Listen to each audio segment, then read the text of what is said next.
जोहार, नमस्कार। आज हम बात करेंगे बीच बहस में नया आपराधिक कानून यानी जो संशोधन हुआ है अपराध संहिता में 1 जुलाई से उसको लागू करना है। क्या तैयारी है, एडवोकेट्स कितने तैयार हैं, पुलिस वालों को क्या दिक्कत होगी, कोर्ट को क्या दिक्कत होगी और इसी में से रास्ता कैसे निकलेगा।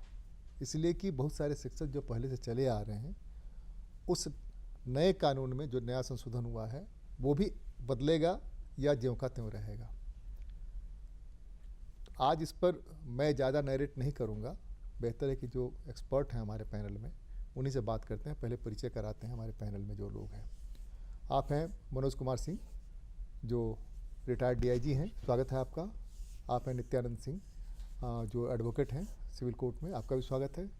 आप हैं गौरव प्रियदर्शी जो एडवोकेट हैं सिविल कोर्ट में, आपका भी स्वागत है। आप हैं विवेक कुमार सिंह जो एडवोकेट हैं सिविल कोर्ट में। सबसे नौजवान हैं गौरव प्रियदर्शी और नई पढ़ाई करके आए हैं, अपडेट भी ज़्यादा हो सकते हैं।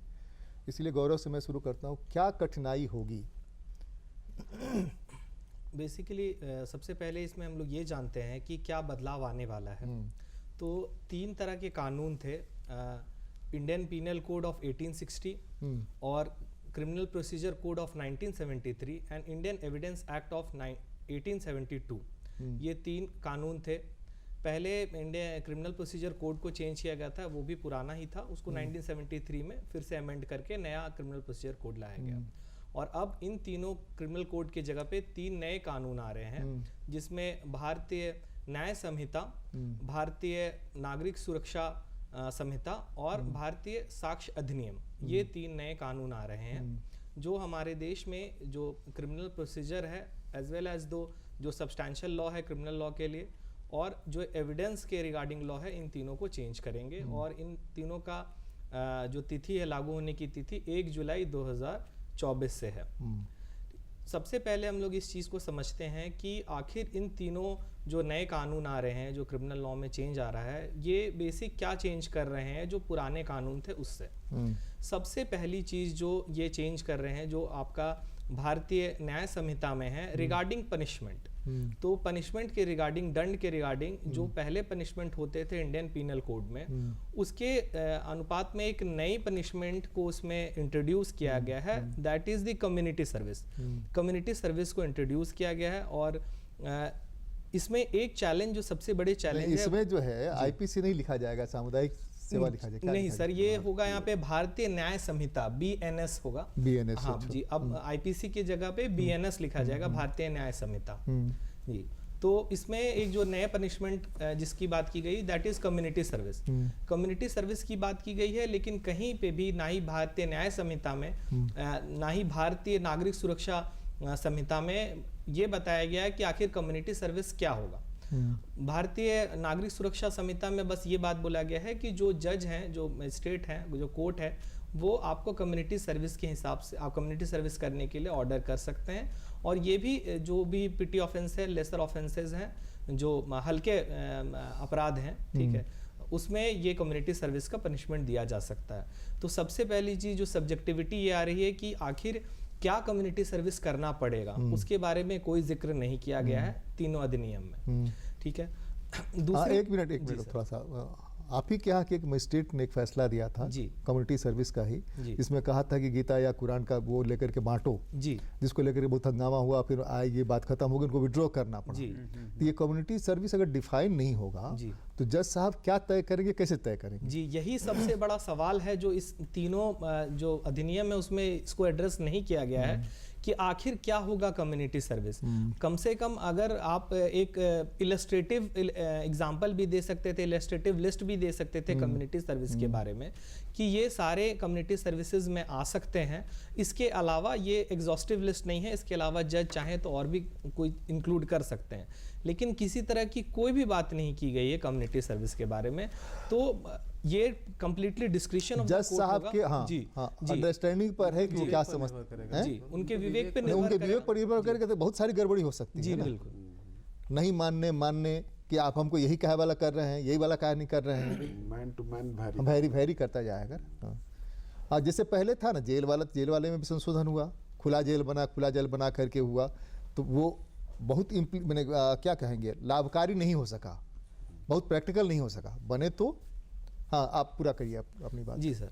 तो आप यहाँ पे देखते हैं कि कम्युनिटी सर्विस की बात की है। कम्युनिटी सर्विस को बेसिक डेफिनेशन दिया गया है बस कि जो भी जज आपको बोले आप वो कर सकते हैं। तो इसमें बाद में डिस्प्यूट आ सकता है कि कम्युनिटी सर्विस में हम यहाँ देखेंगे कि उसकी अपील होगी कि नहीं, कम्युनिटी सर्विस की अपील होगी कि नहीं, कि हम ये वाला नहीं करेंगे, हम ये नहीं करना चाहते। जी देखिए सर, जैसे अगर वो पनिशमेंट के फॉर्म में आया है तो ऑब्वियसली बात है, अगर कोई इंसान एग्रीव्ड है, क्योंकि पनिशमेंट है that means he has been convicted, उसको वो कन्विक्शन उसका हुआ है, तो वो उस चीज को अपील कर सकता है, डेफिनेटली कर सकता है। पहले जो प्रोबेशन ऑफ ऑफेंडर्स एक्ट था 1958 का, उसमें इस तरह की लिबर्टी दी जाती थी कि आप एक प्रोबेशन पीरियड में आप रहेंगे और आपको कोर्ट लेसर सेंटेंसेस में आपको इस तरह का प्रोबेशन ऑफ ऑफेंडर्स एक्ट में देती थी लिबर्टी।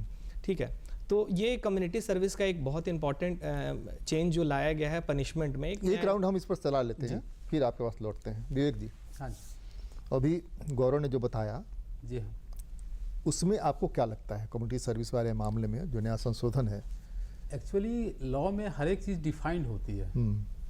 जो हमारे मित्र ने कहा, एक्चुअली कम्युनिटी सर्विस सिर्फ दिया गया है पनिशमेंट का एक की तरह से। कम्युनिटी सर्विस में बहुत सारी चीज़ आ सकती है। झाड़ू लगाना भी आ सकता है, हाँ, पढ़ाना भी आ सकता है। हाँ, नहीं, जो पब्लिक एट लार्ज के हित में कोई भी काम करने के लिए हो, जो किसी एजेंसी से ना करा करके लोग वही कन्विक्ट से कराए, उसका बहुत सारा चीज, साफ सफाई से लेके बहुत चीज़ों से कोई कहीं डिफाइंड नहीं है वो चीज़ कि क्या होगा आखिर। ये होना चाहिए बिल्कुल, क्योंकि लॉ हमेशा डिफाइंड होता है। जैसे अभी तक जो वेग नहीं होना चाहिए कि क्या आखिर क्या कम्युनिटी सर्विस में क्या होगा। बहुत सारी कम्युनिटी सर्विस हो सकती है, साफ सफाई से लेके कहीं पर कुछ पहुंचाना है, कुछ करना है, जो भी कम्युनिटी सर्विस तो बहुत सारा। पब्लिक एट लार्ज के काम के लिए कोई भी काम करे without remuneration, as a punishment उनको वो काम करना तो पड़ रहा है। यहाँ पर नित्यानंद जी को बात करके फिर आते हैं मनोज जी की तरफ। नित्यानंद जी, क्या लगता है आपको सिर्फ इस प्रसंग में अगर बात करें तो? देखिए सर, कम्युनिटी सर्विस हमारे पहले आईपीसी में भी मौजूद था, लेकिन उसे एक कम्युनिटी सर्विस के रूप में एज ए पनिशमेंट के सेक्शन में उसको दिया नहीं गया था। अच्छा। जो छोटे छोटे ऑफेंस होते थे, जैसा कि अभी हमारे ब्रदर ने बताया कि एक प्रोबेशन ऑफेंडर्स एक्ट में इस तरीके की व्यवस्था थी कि डांट डपट के छोड़ देना, या उसको कहा जाता था कि ठीक है 3 महीना तक तुम जो है कोई सेवा करोगे अपने ब्लॉक में और तब आके रिपोर्ट करोगे थाने पे, each and every day report करोगे। इस तरह का भी जजमेंट हुआ करता था सर। अब क्या है कि इस नई संहिता से उसे एक कलमबद्ध कर दिया गया। मेरा इस विचारधारा, मेरी ओपिनियन ली जाएगी तो ये एक अच्छा पहल है, और कम्युनिटी सर्विस को एक डिफाइन वे में किसी शब्दों के तहत उसको नहीं रखा जा सकता। अच्छा। अभी भी इसके लगाने से पहले भी जो जुबनाइल बच्चों का केस हुआ करता था, जिसको कि हम लोग सुधार गृह में रखते थे बच्चों को, वहाँ कम्युनिटी सर्विस के आदेश हुआ करते थे। बहुत से ऐसे जजेज हैं जो कम्युनिटी सर्विस, जैसे कि एक केस में मैं ही प्लीड कर रहा था, केस का डिटेल्स पे मैं नहीं जाऊंगा, उसमें उसे कम्युनिटी सर्विस ही सज़ा मिली थी, 2 साल का प्रोबेशन था उसका, और वो स्टेशन पर वर्क करता था, और स्टेशन पर ही फूल पत्ती लगाने का उसको कम्युनिटी सर्विस कहा गया कि आप जो है अपने स्टेशन पर जहाँ पे आप नौकरी कर रहे हैं, वो जॉब में आ गया था during the trial of the case, तो कहा गया ठीक है आप स्टेशन पर हैं तो आप स्टेशन पर साफ सफाई और गमले में करेंगे और लोग गरीबों को पानी पिलाएंगे, खाना खिलाएंगे, और उसका आप एविडेंस जो है कोर्ट को देंगे। तो after disposal of the case उसको 1 महीने के लिए रखा गया था कि आप लाकर एविडेंस दीजिएगा, तो वो फोटो खींच कर लाके दिया जाता था कि हम सर्विस कर रहे हैं, कम्युनिटी सर्विस। एक फिल्म आई थी दुश्मन, है ना, जिसमें राजेश खन्ना जो है एक्सीडेंट कर देता है, तो वही है क्या व्यवस्था? उसी तरह की व्यवस्था भी हो सकती है क्या इसमें? और हम एक इसमें और थोड़ा सा बीच में जोड़कर उस पर हम आते हैं, बताएं कि कम्युनिटी सर्विस के पीछे हमारे जो न्यायविदों का विचार है कि जो पीटी ऑफेंसेज है, सारे ऑफेंसेज में तो लाना ही नहीं है इसे, पीटी ऑफेंसेज में जो हमारा विचारक, न्याय विचारक हैं कि ऑल जो जितने भी हमारे पनिशमेंट के सेक्शन हैं वो सुधार के लिए बनाए गए हैं। ये दृष्टि से नहीं बनाया गया कि इसको पनिश्ड किया जा रहा है, उसे सुधार की दृष्टि से बनाया गया है।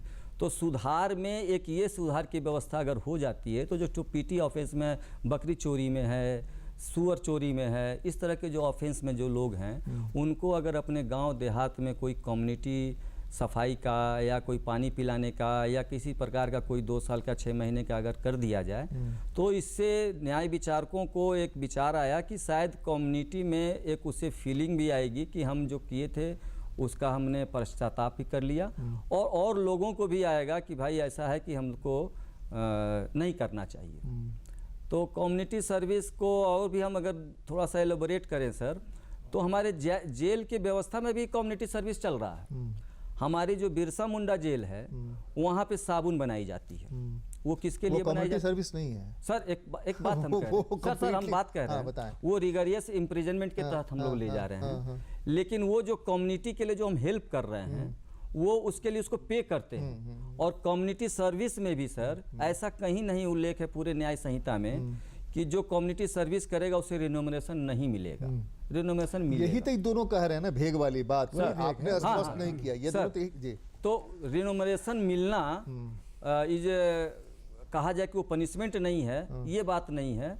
कम्युनिटी सर्विस से सर सिर्फ एक सोसाइटी में अच्छे विचार आने की व्यवस्था दी गई है कि ऑफेंडर को और सोसाइटी के बीच में एक तनाव न बन पाए, जो तनाव ऑफेंस हो जाने के बाद बन जाता है, तो उसको मीट आउट किया गया। मुझे आपसे कहीं बहुत ज़्यादा मतभेद नहीं है। मैंने एक फिल्म का उदाहरण भी दिया आपको सर, और बाद में उसका रिजल्ट बहुत बढ़िया है। ओपन जेल के भी बहुत सारे मामले फिल्में बनी हैं, उसमें भी रिजल्ट बहुत बढ़िया आया। लेकिन फिल्मों में रिजल्ट का आना और वैसे रिजल्ट का आना, व्यवहार में वो अगर डिफाइन नहीं होगा, आपकी बात अगर हम स्वीकार लें, जो मैंने पहले उल्लेख किया कि एक मजिस्ट्रेट साहब को सिर्फ इसलिए अपना ऑर्डर वापस लेना पड़ा, उनका ट्रांसफर भी हो गया।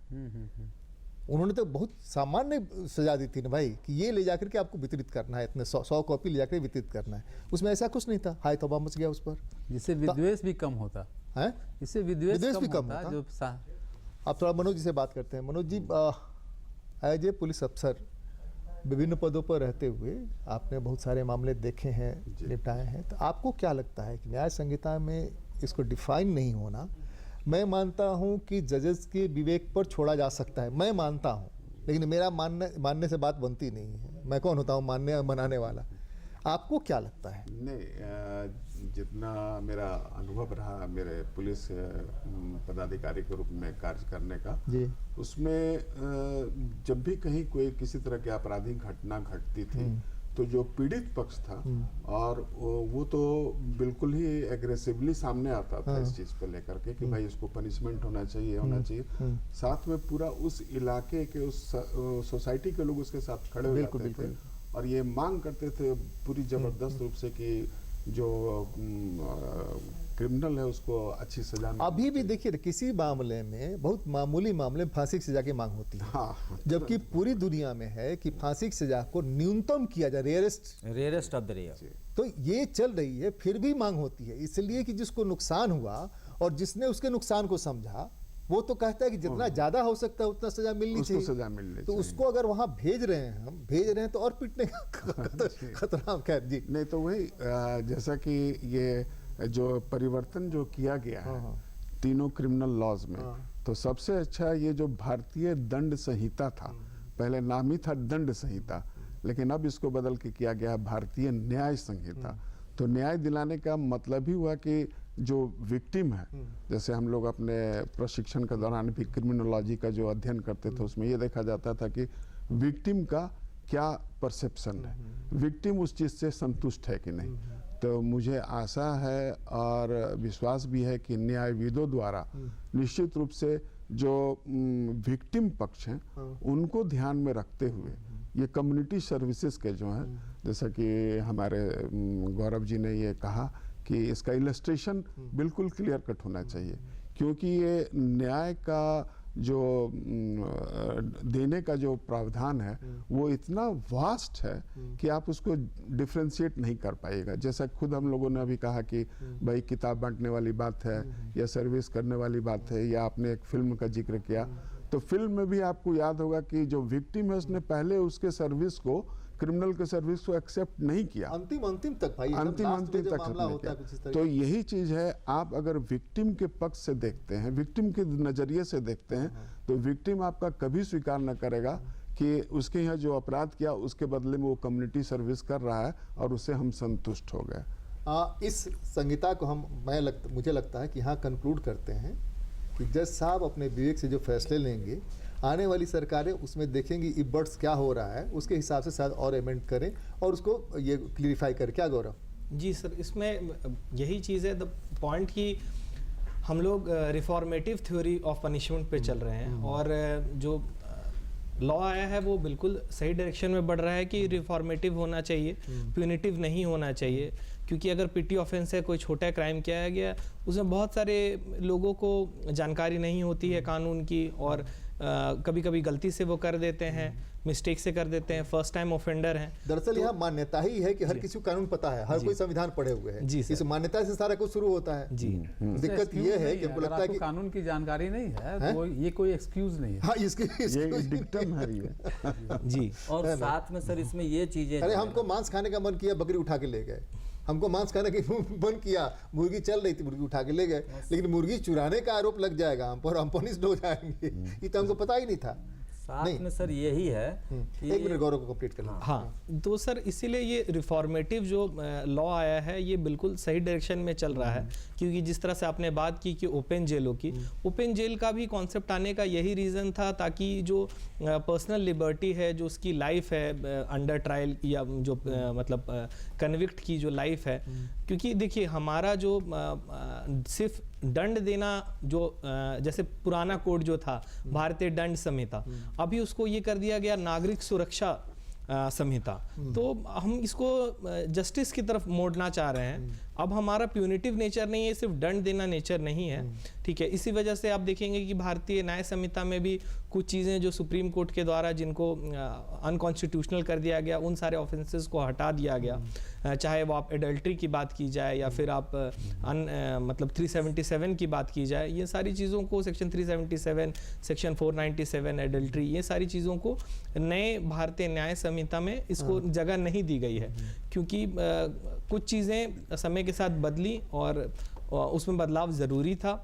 और ये समझना होगा कि क्रिमिनल जस्टिस डिलीवरी सिस्टम का मतलब ये नहीं होता है कि किसी को सिर्फ दंड देना। जिस तरह से विक्टिम का एक अपना पॉइंट ऑफ व्यू है, विक्टिम के बारे में हम सोच रहे हैं, विक्टिम के डेफिनेशन में हम गार्जियंस को, उसके पेरेंट्स को ऐड कर रहे हैं, अमेंडमेंट के थ्रू आ रहा है विक्टिम कि अगर विक्टिम मानिए फॉर एग्जांपल विक्टिम है या इन्फॉर्मेंट है, वो नहीं रही विक्टिम, तो उसके पेरेंट्स उस केस को आगे परस्यू कर सकते हैं। तो जब हम उन्हें एडवांटेज दे रहे हैं कि आप पनिश करिए या फिर आप कंटेस्ट करिए, तो एक्यूज्ड के राइट्स के बारे में भी सोचना होगा। और जो पिटी ऑफेंसेस है, जो छोटे क्राइम है, क्योंकि ये सारी चीज़ें या फाइन का ही कॉन्सेप्ट, जो फाइन का कॉन्सेप्ट पनिशमेंट में फाइन का जिक्र है, मुझे लगता है ना कि एक दिक्कत ये है कि वो जिसने क्राइम किया उसने फील किया कि नहीं किया। तो आप जो दंड देते हैं तो आप संतुष्ट हो गए कि आपने दंड दे दिया, अब इससे ये सुधर जाएगा। होता है क्या? मुझे लगता है कि सरकार ने शायद ऑब्जर्व किया और जो लॉ के एक्सपर्ट हैं उन्होंने ऑब्जर्व किया कि इससे बात बन नहीं रही है, समाज में और ज़्यादा दुराव बन रहा है, इसलिए शायद इस तरह का संशोधन आया। इसीलिए लाया गया। हाँ नित्या, वो आप कुछ कंक्लूड करेंगे फिर आगे दूसरी बातें जो अभी ये जोड़ लिए। जैसे सर ने हमारे बताया कि डीआईजी साहब ने कि मतलब विक्टिम की दृष्टि से सोचना चाहिए। तो ऐसा नहीं है कि न्याय संहिता जो भी बनाया जाता है वो ओनली फॉर विक्टिम दृष्टि से नहीं सोचा जाता। वो अभी सही में हमारे ब्रदर ने बताया कि ये वो एक्यूज्ड के राइट्स जो कॉन्स्टिट्यूशनल राइट्स हैं उसको भी देखना है और उसी को देखकर उसको ये फील हो कि हाँ उसने जो गलती की थी वो गलती सही में उसको अपने अंदर से वो स्वीकार कर लिया क्या, उसी के लिए एक ये कम्युनिटी सर्विस लाया गया। और ये पीटी ऑफेंस के लिए लाया गया, बड़े अपराधों के लिए नहीं लाया गया। इसमें जरा सा एक चीज हम इंटरफेरेंस करेंगे सर। अभी हाल में 2-3 महीने पहले ट्रांसपोर्टर से स्ट्राइक हुआ था, नए कानून को लेकर के बड़ी जबरदस्त रूप से और पूरी व्यवस्था चरमरा गई थी।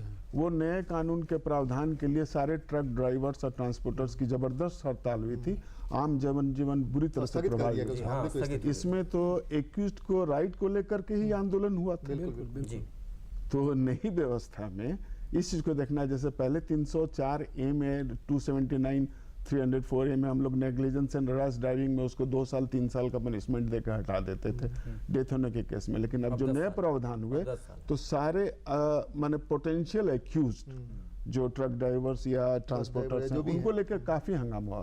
तो इसके बारे में आप थोड़ा सा प्रकाश डालेंगे कि क्या इसमें। देखिए, स्ट्राइक कॉन्स्टिट्यूशनल या अनकॉन्स्टिट्यूशनल हो सकता है, उसमें कोई बड़ी बात नहीं। और वो इस स्ट्राइक के कारण नहीं, स्ट्राइक के बारे में पूछी नहीं हम बता रहे हैं सर कि वो स्ट्राइक के कारण गवर्नमेंट जो है बैकफुट पे भी चली गई और कही कि हम इसमें फिर से संशोधन करने की बात सोच रहे हैं। तो वो एक तरह से कॉन्स्टिट्यूशनल उसका देखा जाएगा कि क्या वो उचित है या नहीं है। अगर कोई स्ट्राइक करके किसी लॉ को सोचे कि हम इम्प्लीमेंट करा दें या उसे इम्प्लीमेंट करने से रोक लें, वो एक अलग ही नहीं, वो प्रसंग वो कहीं नहीं है। वो सिर्फ ये जानना विचार है कि कोई भी कानून है चाहे जो भी, हमारे मित्र ने भी बताया कि रिफॉर्मेटरी, हमारे यहाँ डिटरेंट प्यूनिटिव सिस्टम है ना, नहीं, यहाँ जो प्रिंसिपल है रिफॉर्मेटरी प्रिंसिपल है, रिफॉर्म करने की। वो भी वो जो बना, जो हिट एंड रन वाला मामला बना, वो अव्यवहारिक है। अव्यवहारिक इसलिए है कि पब्लिक में अवेयरनेस नहीं है। उसमें आप उसको पढ़िएगा ठीक से, वो बताता है कि अगर आप हिट कर गए हैं, एक्सीडेंट आपसे हो गया है, तो नियरेस्ट जो अथॉरिटीज है उनके सामने आप इसको डिस्क्लोज कीजिए और वहां जाइए। वो नहीं करने से पनिशमेंट है। हिट एंड रन में अगर आप भाग गए उस समय, लेकिन व्यवहार में ऐसा है कि अगर कोई रुक गया तो उसके साथ तो मॉब लिंचिंग हो जाएगा। होता ही है 99 केस में होता है। हाँ। इसीलिए वो भाग जाता है। इसलिए भाग जाता है। खैर, ये कंक्लूड हुआ क्या गौरव? हाँ सर, इसमें देखिए तब आगे दूसरे टॉपिक पर चले हम। हाँ बिल्कुल। तो जहाँ तक हम समझ पा रहे हैं, जैसे सर ने भी ये बात बोली कि व्यवहारिक तौर पे कहीं ना कहीं थोड़े से नंबर ऑफ केसेस आ रहे थे, जिसमें ऑब्वियसली बात है कि गवर्नमेंट को लगा, जो हमारे जो ये है लॉ मेकर्स, उन लोगों को रियलाइज़ हुआ कि कुछ फॉल्स केसेस भी लोग कर रहे हैं, कुछ मिसयूज कर रहे हैं कॉजिंग डेथ बाय नेग्लिजेंस के एक्ट का। बहुत सारे में अमेंडमेंट हुआ 98 से लेकर के बहुत सारे मामलों में हुआ। तो इस वजह से उसको थोड़ा सा इसलिए थोड़ा सा स्ट्रिंजेंट बनाने की कोशिश की गई है। लेकिन दोनों में मतलब दोनों के पक्ष को समझते हुए उसमें बीच का रास्ता निकालना चाहिए, वो ज़्यादा बेटर रहेगा। क्योंकि हमेशा सिर्फ फॉल्स केसेस नहीं हो सकते हैं, क्योंकि ट्रक ड्राइवर्स जो हैं उन जो लिटरेसी लेवल है, एजुकेशन लेवल है या अंडरस्टैंडिंग है उनकी, वो कम होती है। और अगर किसी तरह का कोई ऑफेंस होता है तो बहुत लोग डर के मामले में, मतलब डर के मारे वो भाग जाते हैं जगह से, जबकि उनको जानकारी नहीं होती कि हम भागेंगे तो वो मेरे ऊपर ज़्यादा कठोर होगा कानून, अगर हम रुक जाएंगे तो वो ज़्यादा कठोर नहीं होगा। ठीक है। और जैसे इन्होंने बात की कि मॉब लिंचिंग की बात की, तो ये जो नया जो भारतीय न्याय संहिता आई है, उसमें सबसे अच्छी बात यह है कि इस मॉब लिंचिंग का जो प्रोविज़न है उस पर ध्यान दिया गया। ठीक है। अलग से इसमें सेक्शन दिया गया है कि जो ऑर्गेनाइज्ड क्राइम है, ऑर्गेनाइज्ड क्राइम को दो तरीके से डिवाइड किया गया है, मतलब ऑर्गेनाइज्ड क्राइम और एक पेटी ऑर्गेनाइज्ड क्राइम। तो ऑर्गेनाइज्ड क्राइम के इस सब सेक्शन में हम ये चीज़ देखते हैं, मर्डर में ये चीज़ हम देखते हैं कि अगर मर्डर कॉज किया जाता है 5 लोगों से अधिक लोगों के द्वारा, तो उसमें फिर वो जो लिंचिंग का जो प्रॉब्लम था इंडिया में, उसको एड्रेस करने के लिए हम यहाँ पे सेक्शन देखते हैं। लिंचिंग के रिगार्डिंग आता है नया भारतीय न्याय संहिता में नई सेक्शन का इंट्रोड्यूस किया गया। मर्डर से थोड़ा डिफरेंट इस मामले में ये थोड़ा सा कास्ट, कम्युनिटी, लैंग्वेज, ये सब को लेकर किसी को अगर हर्ट किया जाता है तो वो लिंचिंग में आता है। नहीं, थोड़ा सा एक चीज़ और हम जोड़ना चाहते हैं। ट्रक ड्राइवर प्रसंग में नहीं है, फिर भी जो प्रसंग चला है, यह सिर्फ स्ट्रिक्टली लागू कराया जाए कि 8 घंटे से ज़्यादा किसी की ड्यूटी नहीं होगी। एग्जैक्टली। वो ट्रक ड्राइवर 12-12 घंटे, 24-24 घंटे गाड़ी चलाता है, जल्दी पहुंचना है डेस्टिनेशन पर, उसके पास खलासी के अलावा कोई होता नहीं है। तो हमको लगता है कि हिट एंड रन में भागने की गुंजाइश कम होगी। आंख लग गई और एक्सीडेंट हो गया। बिल्कुल। हम ही लोग जब गाड़ी अपना चलाते घूमते हैं तो क्या होता है, आंख लगी और दुर्घटना हुई जी, जबकि आते ही तो वो चूंकि सो करके निकलेंगे, तब इसकी गुंजाइश कमतर होगी। और कमतर होगी तो इस तरह के मॉब लिंचिंग या इस तरह के जो भी प्रावधान है, इसकी नौबत ही नहीं आएगी। लेकिन जब एक ही ड्राइवर कन्याकुमारी से कश्मीर पहुंचेगा और उसका टाइम डिफाइंड होगा कि इतने दिन में पहुंचना है, इसलिए कि कॉन्ट्रैक्ट पर है, नौकरी भी जाएगी। खैर, उस प्रसंग को अब हम लोग छोड़ें, हम लोग आगे बढ़ें। हाँ, दूसरे प्रसंग पर आइए गौरव।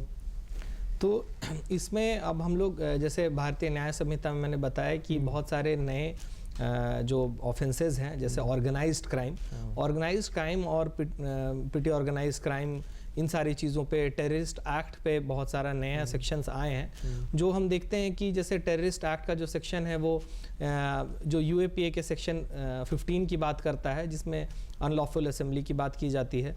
और जो ऑर्गेनाइज्ड क्राइम है, जिसमें एक्सटॉर्शन का ऑर्गेनाइज्ड क्राइम है या फिर मनी लॉन्ड्रिंग का ऑर्गेनाइज्ड क्राइम है, PMLA है, तो इन सारी चीज़ों के हिसाब से अब भारतीय न्याय संहिता में भी ऑर्गेनाइज्ड क्राइम के बारे में जिक्र किया गया है, क्योंकि एक जो ऑफेंस आप देख रहे हैं या क्राइम एक देख रहे हैं, एक सिंगल इंडिविजुअल कर रहा है तो वो अलग वे में ट्रीट होना चाहिए, रैदर देन अगर एक ग्रुप ऑफ पीपल कर रहे हैं, ऑर्गेनाइज्ड वे में कर रहे हैं और मतलब एक सिस्टम बना के, एक प्रणाली बना के उस पर काम किया जा रहा है, तो उसको काफ़ी मतलब स्ट्रिक्ट प्रोविजन से उसको डेल्ट करना चाहिए।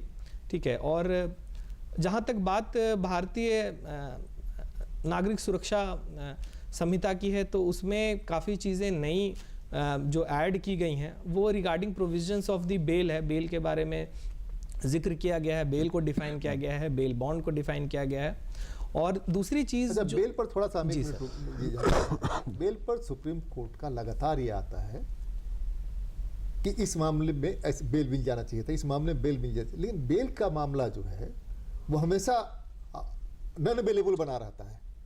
कैसे उसको डिफाइन जब तक स्पष्ट नहीं होगा कि इन सब मामलों में इतने दिनों के अंदर डिस्पोजल हो जाना चाहिए, बेल हो जाना चाहिए, ये क्या नाम है आपको, ये रिपोर्ट हो जाना चाहिए, ये सारी चीज़ें स्पष्ट नहीं होगी। स्पष्ट होने के बावजूद चीज़ें नहीं लागू होती हैं, ये कहीं जोड़ा गया है क्या? जी सर, आप बिल्कुल ये सही बात बोले, स्पष्ट बात बोले कि सबसे बड़ी चीज़ ये होती है कि बेल के बारे में बहुत ही ज़्यादा मतलब वेगनेस है। अगर बेल का जनरल प्रिंसिपल की बात की जाए तो बोला जाता है कि bail is the rule, jail is the exception. लेकिन अब अगर इसमें दूसरे पक्ष में बात की जाए, सर्वोच्च न्यायालय ने लगभग हर दूसरे तीसरे दिन इसको दोहराया है जी। अब क्या कहा जाए जी, लेकिन अब जैसे हम अगर मनी लॉन्ड्रिंग की बात करते हैं तो मनी लॉन्ड्रिंग के केसेस में जो भी PMLA के केसेस हो रहे हैं, ED के केसेस हो रहे हैं, उसमें इसको उलट दिया गया है और उसमें ये कहा गया है कि jail is the rule, bail is the exception. ठीक है। तो सबसे बड़ी दिक्कत बेल के साथ ये है कि जो पुराना जो कानून था, पुराने कानून में कहीं पर भी पुलिस रिपोर्ट जो 173 में डिफाइन था, पुलिस रिपोर्ट जिसको आम भाषा में लोग चार्जशीट या फाइनल फॉर्म भी कहते हैं, तो उसको जमा करने की कोई अवधि फिक्स नहीं थी। अगर एक्यूज्ड अगर जेल में है तब तो आप 90 डेज और 60 डेज का प्रोविजन है कि आप 90 डेज और 60 दिन के अंदर, 90 दिन या 60 दिन के अंदर जो भी ऑफेंस के हिसाब से आपको वो ये करना है, सबमिट करना है पुलिस रिपोर्ट। लेकिन अगर एक्यूज्ड बाहर है, अगर वो एब्सकॉन्डर है या फिर एक्यूज्ड अंडर ट्रायल नहीं है, ठीक है, तो उसमें किसी तरह का बेल पे है, बिल्कुल सही कहा इन्होंने, जिस तरह से बेल पे है उसमें किसी तरह का भी कोई भी प्रावधान नहीं है कि कितने दिन में इन्वेस्टिगेशन को कंप्लीट करना है, इन्वेस्टिगेशन कंप्लीट करने का। लेकिन जो नया भारतीय न्याय सुरक्षा हम जोड़ना चाहते हैं, आपने कानून तो बना दिया कि सबमिट करना है, लेकिन पुलिस का स्ट्रेंथ कहाँ है?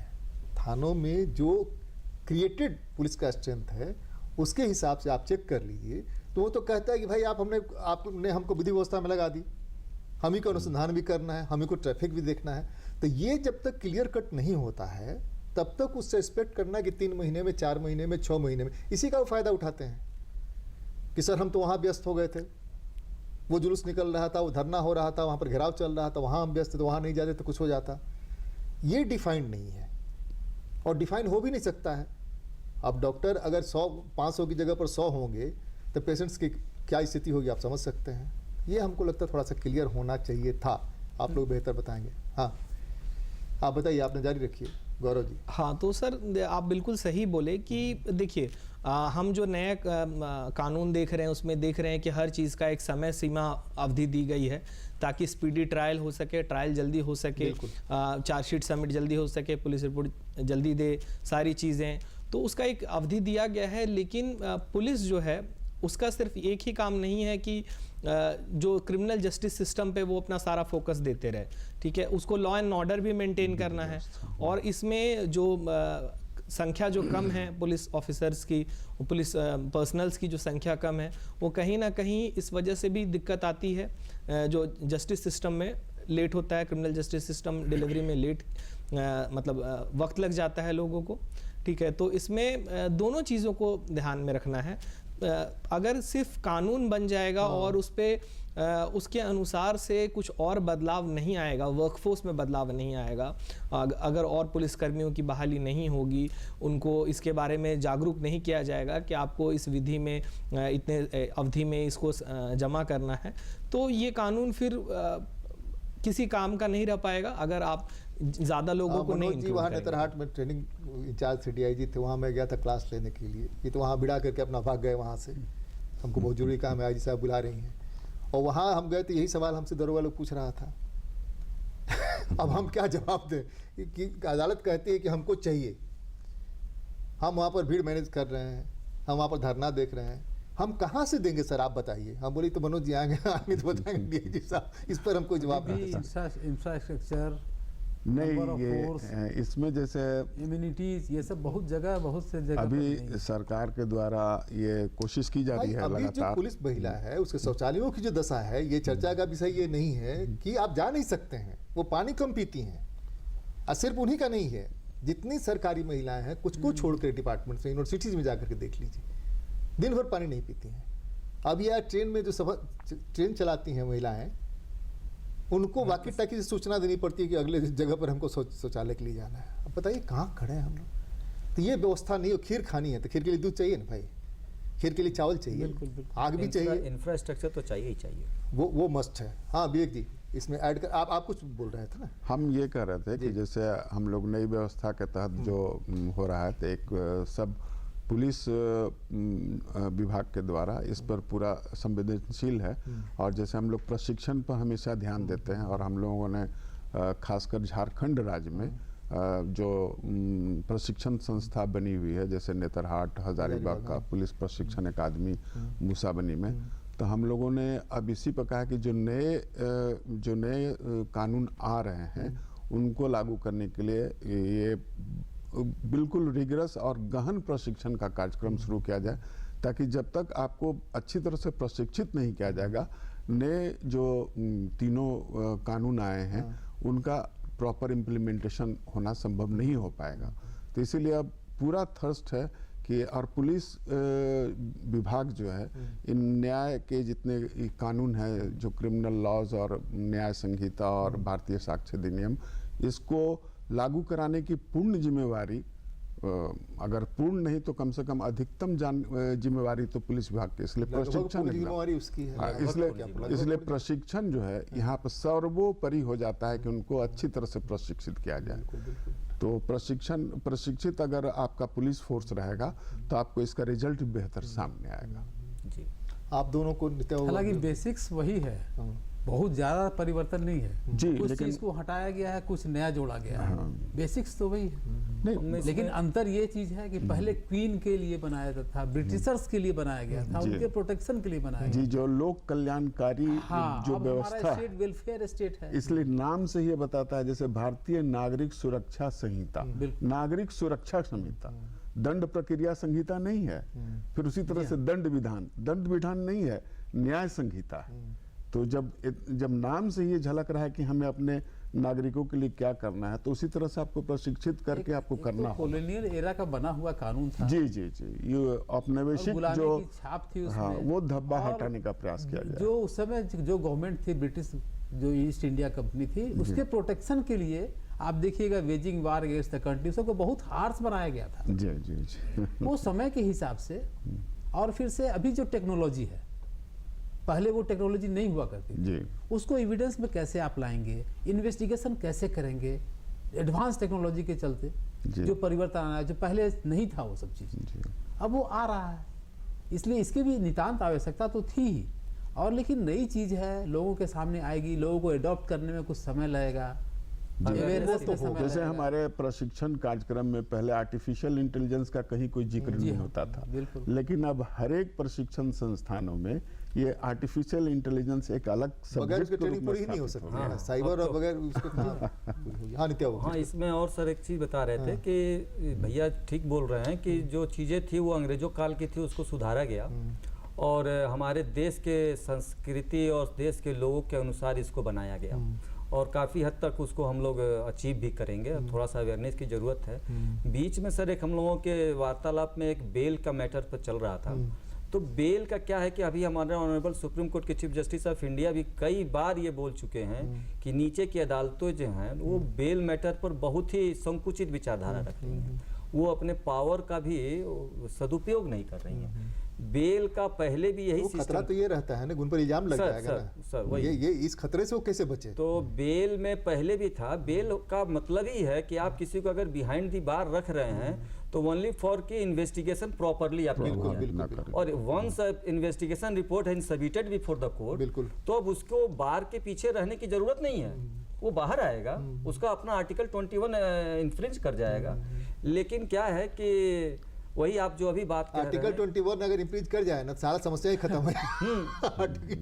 अगर लाइफ विद डिग्निटी मान लिया जाए तो फिर झंझटे नहीं ना नहीं, है। कई बार सवाल उठे हैं इस पर और कई बार उठते हैं। कन्विक्शन बिफोर ट्रायल, आपका ट्रायल नहीं हुआ और कन्विक्ट आप जेल में हैं। हाँ। और कई केसेज ऐसे हैं जो हम लोग ट्रायल कोर्ट में देख रहे हैं कि वो पूरी लाइफ ट्रायल जेल में ही काट लिया और कन्विक्शन भी हो गया। माननीय राष्ट्रपति ने इस सवाल को कितनी उठाया, बार बोली इसके है? पहले भी कई बार उठाया जा हाँ, चुका और है। वो तो माननीय के जजेस के सामने ये बात माननीय चीफ जस्टिस के सामने बोले हैं, चीफ जस्टिस ऑफ इंडिया के, कि आप जो जेल में जो बकरी चोरी और पत्ता चोरी के जेल में हमारे आदिवासी भाई बहन भीतर हैं उन पर थोड़ा ध्यान दिया जाए।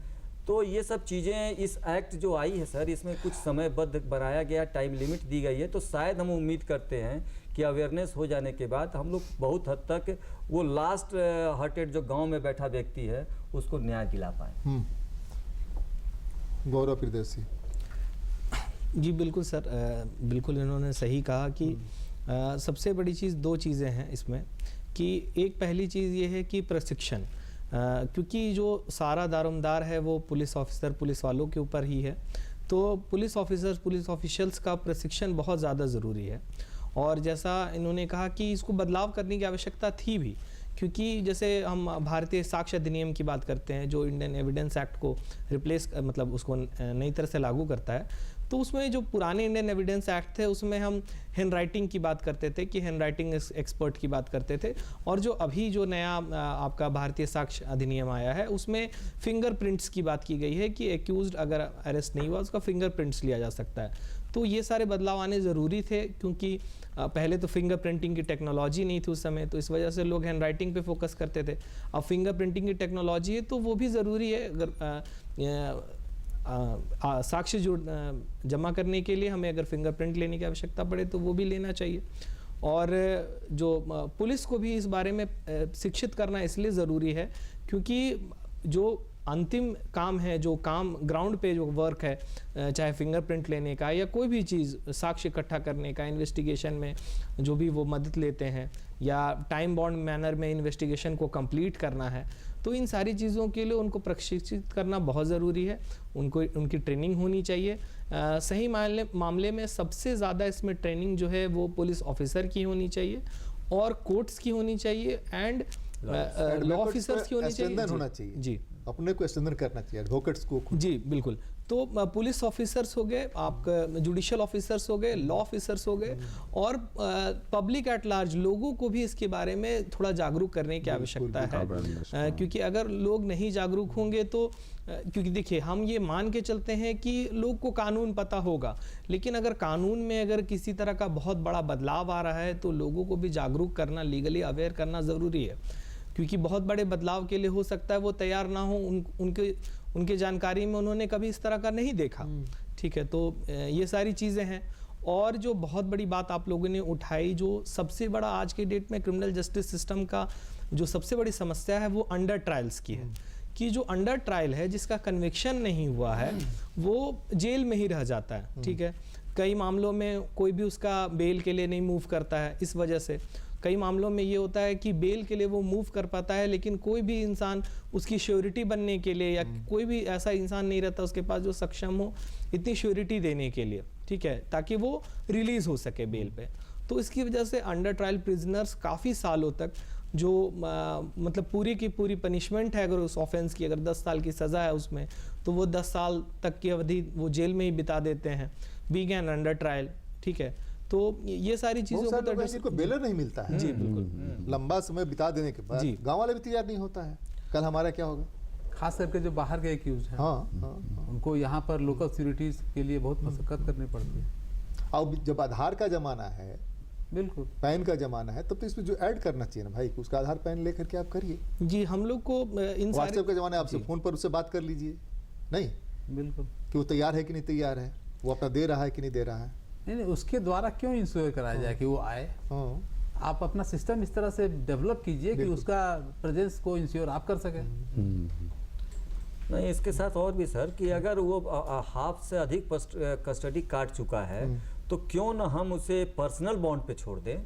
ये कोर्ट का भी लायबिलिटी मैं है आपसे सहमत हूँ कि उसे जल्द मैं से जल्द इसलिए भी छोड़ सहमत हूँ कि सरकार का एक्सपेंडिचर जो उस पर हो रहा है सर। तो बेवजह हो रहा है ना, पब्लिक फंड का बेमतलब आप उसको बैठा के खिलाए जा रहे हैं। यहाँ आएगा बाहर में अपना काम नहीं, करके एक बात और खाएगा। है ना, अगर ट्रायल में वो कन्विक्ट नहीं होता है हाँ। तो वो अंदर क्यों रह गया? हाँ, कन्विक्शन उसको पहले क्यों हो गया, ट्रायल से पहले? ये भी तो बात है। जबकि कल्याणकारी राज्य है, वेलफेयर स्टेट है, उसमें सोवरेन स्टेट जो सिर्फ पहले का जो था वो तो नहीं है ना। अब तो थोड़ा welfare state सेक्शंस है। पर हम लोग बात कर लें क्या? सेक्शंस में जो नए बदलाव हुए हैं उससे क्या फर्क पड़ेगा? जी बिल्कुल। तो इसमें सबसे बड़ी चीज़ जो सबसे पहली चीज़ है, जैसे हम बताएं कि आपको पनिशमेंट में जो सेक्शन 4 में डिफाइंड है भारतीय न्याय संहिता में, उसमें चेंज आया है, कम्युनिटी सर्विस की बात की गई है।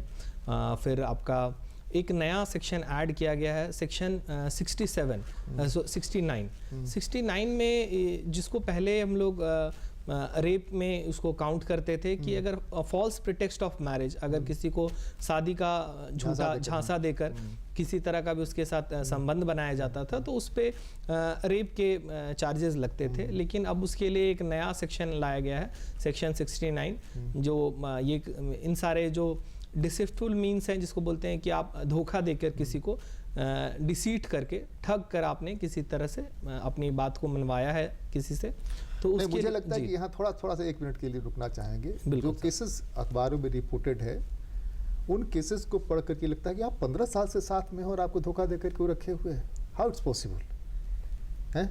वो शादी का झांसा 15 साल से देकर के आपको रखे हुए हैं। हम लोग पास मीडिएशन के जो भी केसेस आते हैं, 7 साल तक लिविंग रिलेशन में रहे और 10 दिन में आपको नहीं रहेंगे साथ में, क्या हो गया उसके भाई? कुछ अपने ग्रीवांसेस पूरे नहीं हुए और केस हो गए। तो ये जो है ना, इसको भी पुरुष तक कन्विक्ट हो जाता है कि हाँ उसने ऐसा किया होगा, पहले ही से मान्य है। Perception। लेकिन 15 साल तक कैसे आप रह गए भाई? 10 साल तक कैसे रह गए? 5 साल तक कैसे रह गए? साथ रह रहे हैं, आपको पता नहीं है। खैर ये प्रसंग नहीं है, आप अपना पूरा करिए गौरव जी।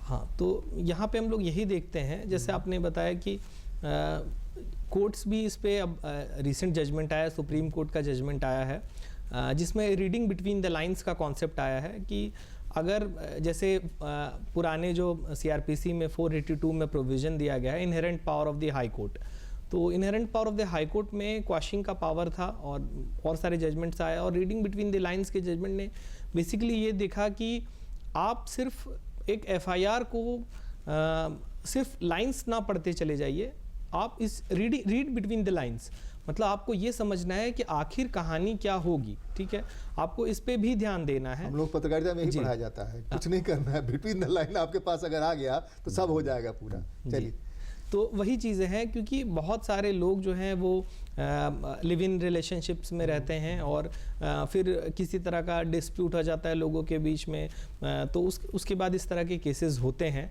और अगर आप देखेंगे तो काफ़ी हाई कोर्ट्स में उस पर इन्फॉर्मेंट के ऊपर इलाहाबाद हाई कोर्ट ने जो है फ़ाइन भी लगाया इन्फॉर्मेंट के ऊपर, क्योंकि जो प्रोविज़न है उसमें विक्टिम कंपनसेशन स्कीम का प्रोविज़न था पहले भी 357A ऑफ द सीआरपीसी में, कि अगर किसी तरह का आपके साथ मतलब कोई रेप विक्टिम है तो उनको कंपनसेशन का भी प्रोविज़न था, स्टेट गवर्नमेंट देती थी।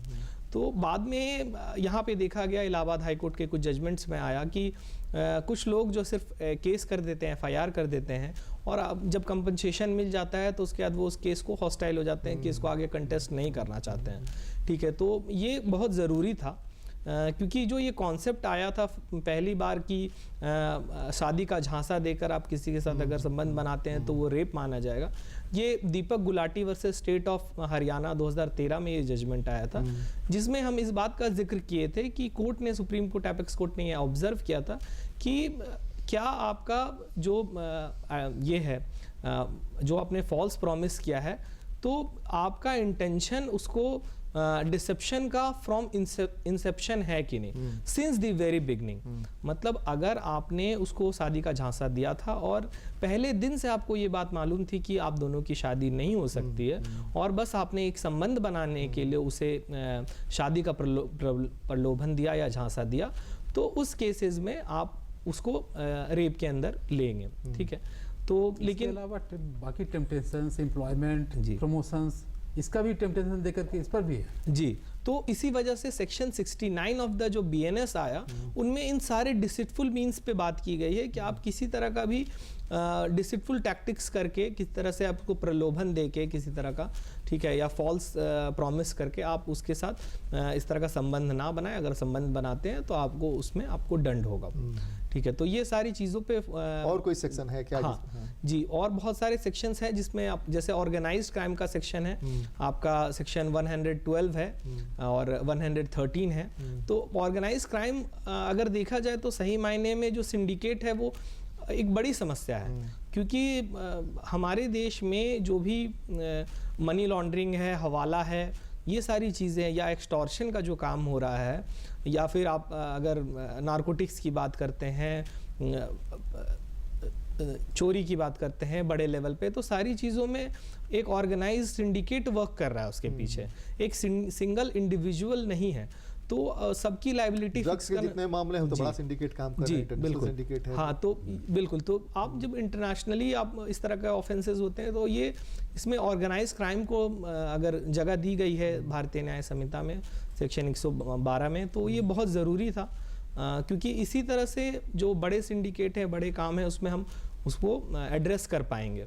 पहले से चल रहे कुछ सेक्शंस गिनती में उनका नाम बदल गया है, और नंबर बदल गया, और भी कुछ जैसे जुड़ गया उसमें। हाँ, स्नैचिंग पहले नहीं था, अब चैन स्नैचिंग का जो केस होते थे तो स्नैचिंग का एक अलग ऑफेंस बना दिया गया। एसिड अटैक का केस था, तो एसिड अटैक का एक अलग से सेक्शन हो गया। अच्छा, स्नैचिंग। तो अभी क्या होगा? अभी स्नैचिंग के लिए अलग प्रोविजन, न थेफ्ट होगा ना।